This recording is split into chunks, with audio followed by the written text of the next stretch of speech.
മഴത്തുള്ളിയായി മംഗളം മൊഴിഞ്ഞ മാത്രയിൽ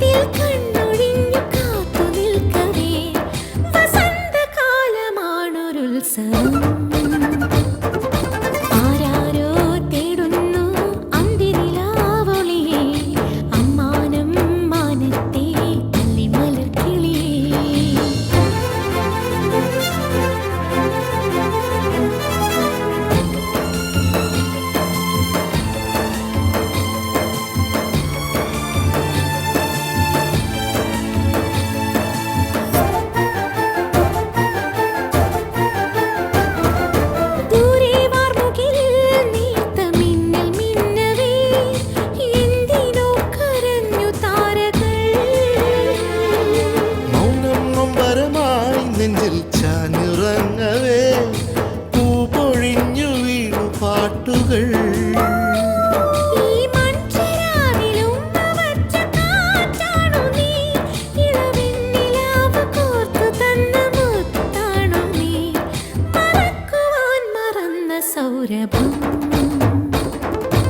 ആരാരോ തേടുന്നു അന്തിനിലാവളിയേ അമ്മാനം മാനത്തെ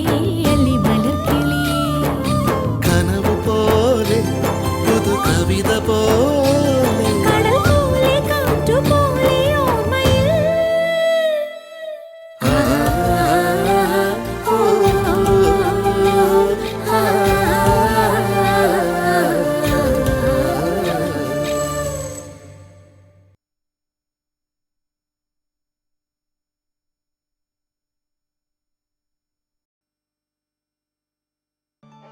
രണ്ട് വിവാഹം കഴിച്ച ആളാ ഗോപൻ.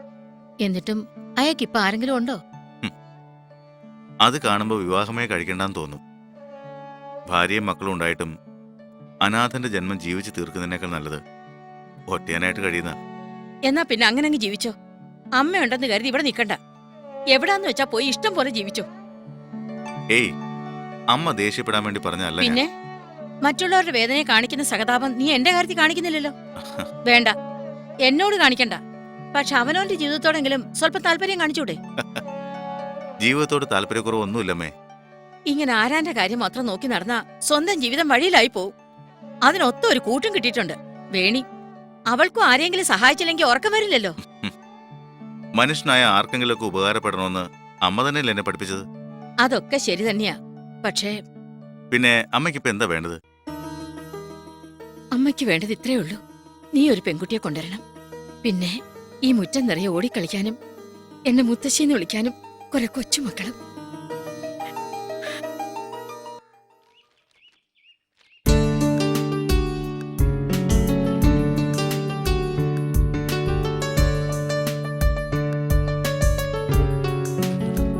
അമ്മക്കുട്ടി, അച്ഛന്റെ ചുന്നരിക്കുട്ടി.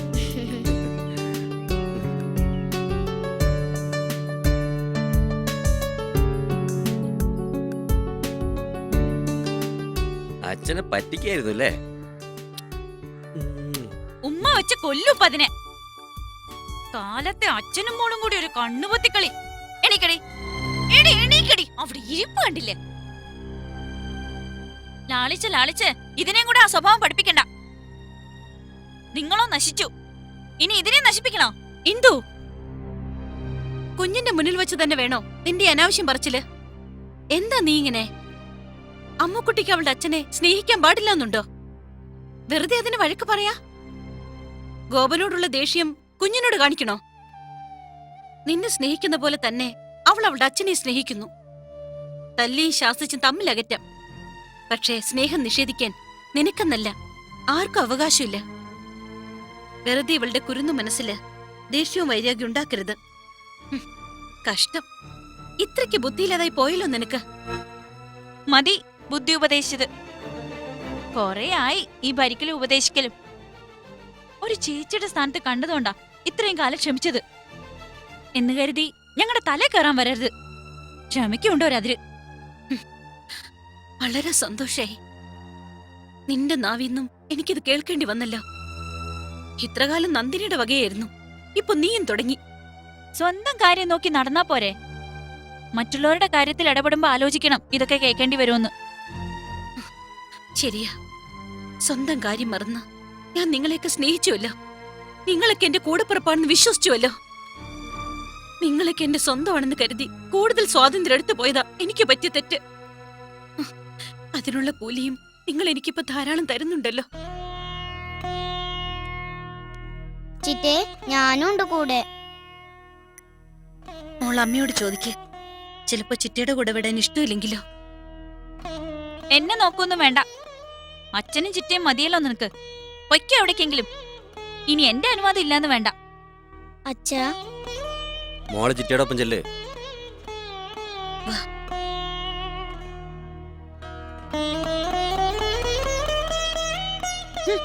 പെണ്ണിന്റെ ഒരു അച്ഛനും ചിറ്റയും രണ്ടും കൂടെ എന്ത് കൈവിഷമാണോ കൊടുത്തത്. ഒന്ന് നന്നേ. ഇനി എന്താ നിങ്ങളുടെ വക വിസ്താരമുണ്ടോ? നിന്നെ വിസ്തരിക്കാൻ ഞാനാരാ? നിന്റെ മനസ്സിൽ എനിക്കൊരു സ്ഥാനമില്ലല്ലോ. അപ്പോ അത് നല്ല ബോധ്യമുണ്ടല്ലേ? ഉണ്ട്, നല്ല ബോധ്യമുണ്ട്. എന്നിട്ടും എല്ലാം സഹിച്ചിവിടെ കഴിയുന്നതേ എന്റെ അമ്മക്കുട്ടി ഓർത്തിട്ടാ.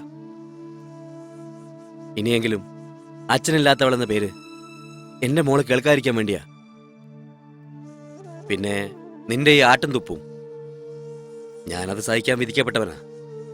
പക്ഷേ എന്തിനു വെറുതെ ആ പാവം വേണിയെ നീ കണ്ണീരൊടിപ്പിക്കുന്നു? നിങ്ങൾക്കൊക്കെ വേണ്ടി സ്വന്തം ജീവിതം പോലും മറന്നവളാ വേണി. ആ പാവത്തെ ആട്ടി പുറത്താക്കരുത്. സ്വന്തം കിടപ്പാടം പോലും വിറ്റത് നിങ്ങൾക്കൊക്കെ വേണ്ടിയാ. അത് നിങ്ങളാരും മറക്കരുത്. ഓഹോ, അപ്പൊ എല്ലാ കഥകളും അറിയുന്നുണ്ട്. എല്ലാം കഴിഞ്ഞ് ഇപ്പൊ വേണിയോടായി സഹതാപം. ഇതെന്തിനുള്ള പുറപ്പാടാന്നാ എനിക്കറിയേണ്ടത്. എന്താ ഇനി വേണിയുണ്ടോ അടുത്ത വെയിറ്റിംഗ് ലിസ്റ്റില്? ഇന്ദു, ഒന്നും കാണാതെ വക്കാലത്തിനിറങ്ങി പുറപ്പെടില്ലല്ലോ. എന്തൊക്കെയാ ഉള്ളിലിരിപ്പെന്ന് ആര് കണ്ടു?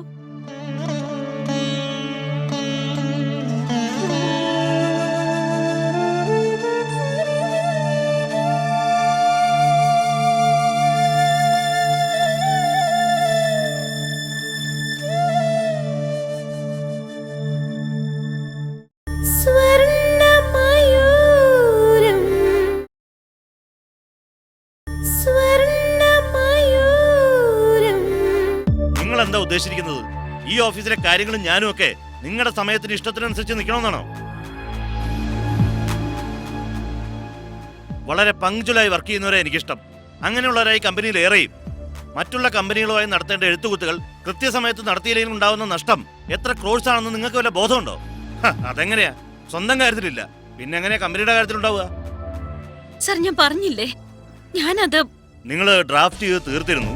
പ്രിന്റ് ഔട്ട് എടുക്കുന്നതിന് മുമ്പ് ക്യാൻറ്റീനിൽ പോയി തിരിച്ചു വന്നപ്പോ അത് കമ്പ്യൂട്ടറിൽ നിന്ന് മാഞ്ഞു പോയി. എന്തൊക്കെ കഥകളാ! നിങ്ങൾക്ക് നാണമില്ലേ കൃഷ്ണവേണി ഇങ്ങനെ ഓരോന്ന് കെട്ടിച്ചമച്ച് പറയാൻ? സത്യമാണ് സർ ഞാൻ പറയുന്നത്. ഞാനത് സേവ് ചെയ്തിരുന്നതാ. പക്ഷെ ആരോ ആ ഫയൽ തന്നെ ഓപ്പൺ ചെയ്ത് ഡിലീറ്റ് ചെയ്തു. ആ, കൊള്ളാം. വല്ല കുട്ടിച്ചാത്തനുമായിരിക്കും. ഒരാളൊന്ന് ക്യാൻറ്റീനിൽ പോയി വരുന്നതിനിടയ്ക്ക് ഇത്ര കൃത്യമായി ആ ഫയല് തന്നെ ആര് ഡിലീറ്റ് ചെയ്തു? ആരോ ചെയ്തു സർ. ആരാണെന്ന് എനിക്കറിയില്ല. അപ്പോ ഈ ഓഫീസിലെ മറ്റ് സ്റ്റാഫുകളെല്ലാം കള്ളന്മാരും വഞ്ചകരുമാണെന്നാണോ താൻ പറഞ്ഞു വരുന്നത്? അയ്യോ സർ, അങ്ങനെയൊന്നല്ല ഞാൻ ഉദ്ദേശിച്ചത്. സ്വന്തം കഴിവേടിന് മറ്റുള്ളവരെ ബ്ലെയിം ചെയ്യരുത്. ഈ ഓഫീസിലെ ഓരോ സ്റ്റാഫിനെയും എനിക്ക് നന്നായിട്ട് അറിയാവുന്നതാ. അവരെ പറ്റി നിങ്ങൾ എന്തു പറഞ്ഞാലും ഞാൻ വിശ്വസിക്കില്ല. സർ പ്ലീസ്, ഞാൻ മനസ്സിൽ പോലും കാണാത്ത കാര്യങ്ങളാ സാർ പറയുന്നത്. ഇറസ്പോൺസിബിൾ ആയിട്ട് പെരുമാറിയിട്ട് ഇപ്പൊ എന്നെ കുറ്റം പറയണോ? ഒരു ലവ് ലെറ്റർ അല്ല ഞാൻ നിങ്ങളെ ഡ്രാഫ്റ്റ് ചെയ്യാൻ ഏൽപ്പിച്ചത്. ഒരു മൾട്ടിനാഷണൽ കമ്പനിക്ക് സമർപ്പിക്കാനുള്ള ടെൻഡറാ. കോടികളുടെ ലാഭം ഉണ്ടാക്കി തരാവുന്ന ഒരു പ്രോജക്ട്. അതാണ് നിങ്ങൾ ഇത്ര ലാഘവത്തോടെ. I am very sorry sir. No, അങ്ങനെ സോറി പറഞ്ഞു തീർക്കാവുന്ന ഒന്നല്ല ഇത്. നിങ്ങളുടെ അശ്രദ്ധ കൊണ്ട് കമ്പനിക്ക് ഒരു ലോസ് വരാൻ ഞാൻ സമ്മതിക്കില്ല. നാളെ പ്ലേസ് ചെയ്യേണ്ട ടെൻഡറാ. എനിക്ക് ഇപ്പൊ തന്നെ അത് കിട്ടണം. സർ, ഇപ്പൊ തന്നെ സമയം 5 ആയി. എന്നും 5 മണിക്ക് തന്നെ പോയിക്കൊള്ളണമെന്നില്ലല്ലോ. ജോലിയോട് ആത്മാർത്ഥതയുള്ളവർക്ക് സമയം ഒരു പ്രശ്നമല്ല. സർ, അത് നോ എക്സ്ക്യൂസ്. അത് കിട്ടും വരെ I will be here. You may go please.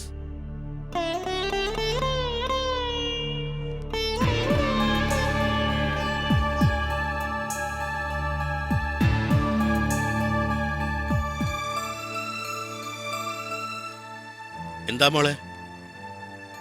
Uncle, ഞാനത് എനിക്കറിയാം, എനിക്കെല്ലാം അറിയാം. നിന്നെ ക്യാബിനകത്തേക്ക് വിളിക്കുന്നതിന് മുമ്പ് തന്നെ ഇവിടുത്തെ സ്റ്റാഫിൽ പലരും അറിഞ്ഞു നിനക്കിന്ന് മോഹനേന്ദ്രന്റെ വക ഫയറിംഗ് ഉണ്ടെന്ന്. അതെങ്ങനെയാ അങ്കിൾ? കള്ളം കപ്പലിൽ തന്നെ. ഞാൻ അറിഞ്ഞപ്പോ വൈകിപ്പോയി, ഇല്ലെങ്കിൽ ഞാനത് ഒഴിവാക്കിയേനെ. സാരമില്ല അങ്കിൾ, കേൾക്കേണ്ടതൊക്കെ ഞാൻ തന്നെ കേൾക്കണ്ടേ? എന്നിട്ട് ഇന്ന് തന്നെ കൊടുക്കണമെന്ന് കൽപ്പിച്ചോ? ഉവ്വ്. വേണ്ട, ഇതിനായി മോൾ ഇവിടെ കുത്തിയിരിക്കണ്ട. മോള് ധൈര്യമായിട്ട് വെക്കോ. അത് പിന്നെ പ്രശ്നാവില്ല അങ്കിളെ. ഒന്നും സംഭവിക്കില്ല. അഥവാ എന്തെങ്കിലും സംഭവിച്ചാൽ MRCയുടെ അടുത്തല്ലേ ചെല്ലൂ. അവിടെ ഞാൻ പറയുന്ന വാക്കുകൾക്ക് വിലയുണ്ട്. മോള് ധൈര്യമായിട്ട് വെക്കോ. ആ പിന്നെ ഇവിടെ ഓരോരുത്തർ ഓരോന്ന് പറയുന്നത് കേട്ട് വെറുതെ കണ്ണു നിറയ്ക്കാൻ നിൽക്കണ്ട. ഒരുപാടൊക്കെ അനുഭവിച്ച ആളല്ലേ, അതിലപ്പുറം വരില്ല ഇതൊന്നും. മറ്റുള്ളവരുടെ കാര്യത്തിന് ചങ്കുറപ്പോടെ നിൽക്കുന്നവർ സ്വന്തം കാര്യത്തിൽ പെട്ടെന്ന് പതറിപ്പോവും. അത് പാടില്ല മോളെ. സ്വന്തം കാര്യത്തിലും അല്പം ദൃഢത വേണം.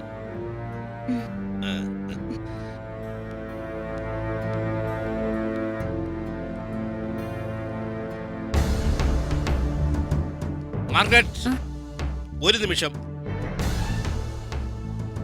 എന്താ മാമ്പിളി അങ്കിൾ? മാമ്പിള്ളി അങ്കിൾ എന്നുള്ള നിന്റെ ഈ വിളിയേക്കാൻ നല്ല സുഖമാ.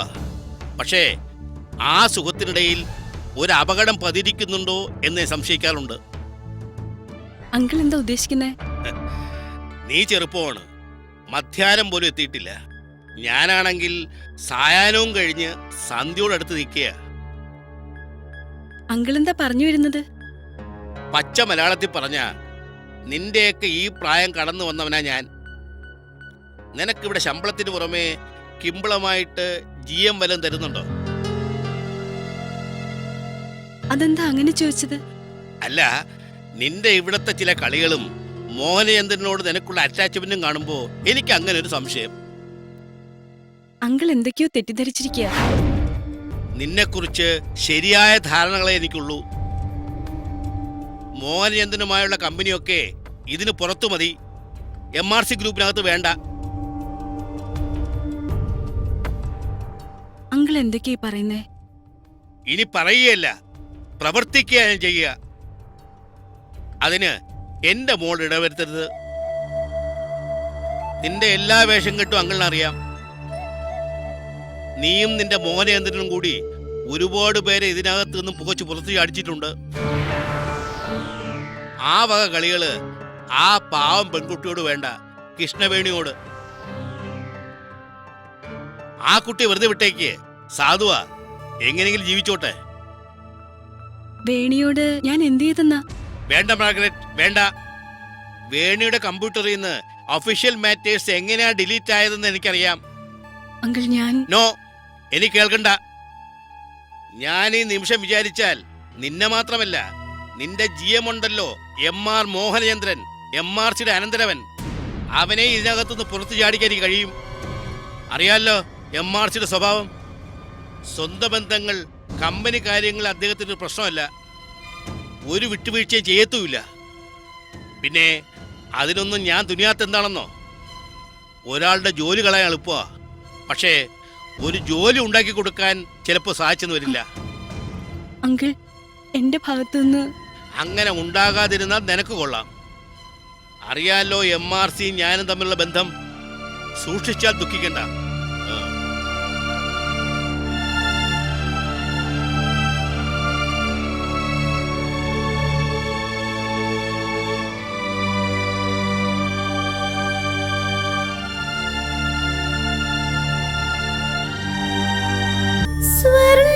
സ്വർണ്ണമയൂരം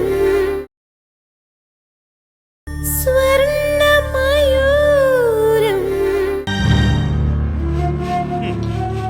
ആനയെ പേടിക്കാം, ആനയെ പിണ്ടത്തെയും പേടിക്കണം എന്ന് പറഞ്ഞാലോ?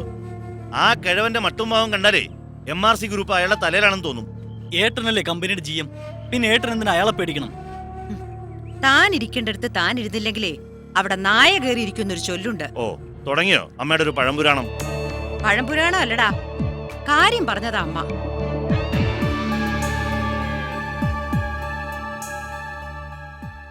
അയാളെ നിലയ്ക്ക് നിർത്താൻ പറ്റിയില്ലെങ്കിൽ പിന്നെ എന്തിനാ നീ ആ കസേര ഇരിക്കുന്നത്? അത് തന്നെ എന്റെയും ചോദ്യം. അതെങ്ങനാ? ആണുങ്ങളായ നട്ടലിന് ഉറപ്പ് വേണം. നട്ടലിന് ഉറപ്പില്ലാതൊന്നുമല്ല, ചവിട്ടി പുറത്താക്കാൻ എനിക്കറിയാം. പക്ഷേ അയാള് പറയുന്നതല്ലേ അമ്മയുടെ പുന്നാരാങ്ങളേക്ക് വേദവാക്യം. MRCയുടെ ഗോഡ് ഫാദർ ആണെന്നാ മാമ്പള്ളിയുടെ നാട്യം. എന്ത് ഗോഡ് ഫാദർ, എന്ത് മാമ്പിള്ളി. പൊന്നു കായ്ക്കുന്ന മരമായാലും പുരയ്ക്ക് നേരെ ചായുമ്പോ അതങ്ങ് വെട്ടിയേക്കണം. ആ ഗിൽബർട്ടിനോട് ഒരു വാക്ക് പറഞ്ഞാ പോരേട്ടാ, പിന്നെ അവൻ തീർത്തോളും ആ കിഴവന്റെ കണക്ക്. മക്കളെ, പറഞ്ഞു നിങ്ങൾ കാട് കയറാതെ. വെട്ടൊന്നും മുറി രണ്ട്, അത് പഴയ പ്രമാണം. ഈ കൊല്ലാതെ കൊല്ലുന്ന ചില പരിപാടികളൊക്കെ ഉണ്ടല്ലോ, അതായിരിക്കണം കിഴവന്റെ കാര്യത്തിൽ നമ്മൾ ചെയ്യേണ്ടത്. അമ്മ പറഞ്ഞു വരുന്നത് പോത്തുപോലെ വളർന്നിട്ടെന്താ, അതിനൊക്കെ തലയിൽ ആളുതാമസം വേണം. എന്റെ ആങ്ങളയ്ക്ക് മാമ്പള്ളി എത്ര വിശ്വാസമാണെങ്കിൽ ആ വിശ്വാസം എങ്ങനെ ഇല്ലാതാക്കണമെന്ന് നിങ്ങൾ ആദ്യം ചിന്തിക്ക്. ബാങ്ക് ഇടപാടും പണം കൈകാര്യം ചെയ്യലുമൊക്കെ അവിടെ മാമ്പള്ളിയല്ലേ? അതെ. വൈകിട്ട് കണക്ക് ക്ലോസ് ചെയ്യുമ്പോ 1.5 ലക്ഷം രൂപ അയാളുടെ കയ്യിൽ നിന്ന് കൈമോശം വരികയും പിന്നെ അത് അയാളുടെ ബാഗിൽ നിന്ന് കണ്ടെടുക്കുകയും ചെയ്യേണ്ടി വന്നാൽ അതോടെ തീർന്നില്ലേ അയാളുടെ വിശ്വസ്തത?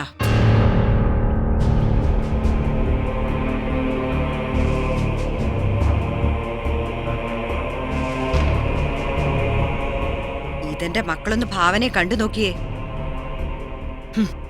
തീർന്നില്ലേ അതോടെ കിഴവന്റെ ശല്യം? അപാര ബുദ്ധി അമ്മയുടേത്.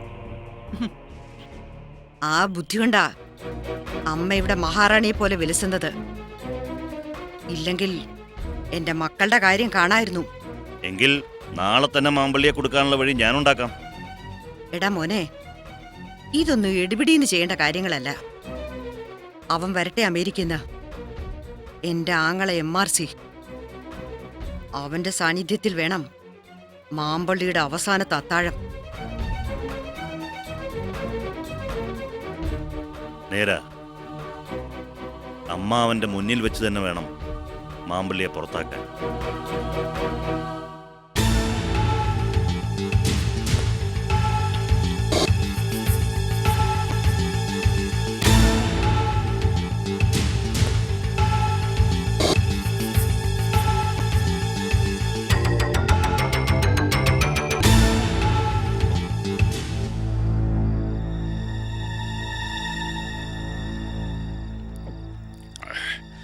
പന്ത് തട്ടും പോലെയാ വിധി അവളെ അവളുടെ തന്തയും ഒടുവിൽ എന്റെ മുന്നിൽ കൊണ്ട് എത്തിച്ചിരിക്കുന്നത്. എന്തു വന്നാലും അവളുടെ അച്ഛൻ ജാമ്യത്തിൽ ഇറങ്ങരുത്.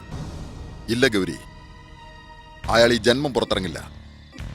അതിനുള്ള എല്ലാ വഴികളും ഞാൻ അടയ്ക്കും. വിലപ്പെട്ട എന്റെ ജീവിതത്തിന്റെ കുറെ വർഷങ്ങളാ അവള് കാരണം തടവറയിൽ എനിക്ക് നഷ്ടപ്പെട്ടത്. എന്റെ സ്വത്തും സമ്പാദ്യവും എല്ലാം നശിച്ചില്ലേ അവൾ ഒറ്റ ഒരുത്തി കാരണം?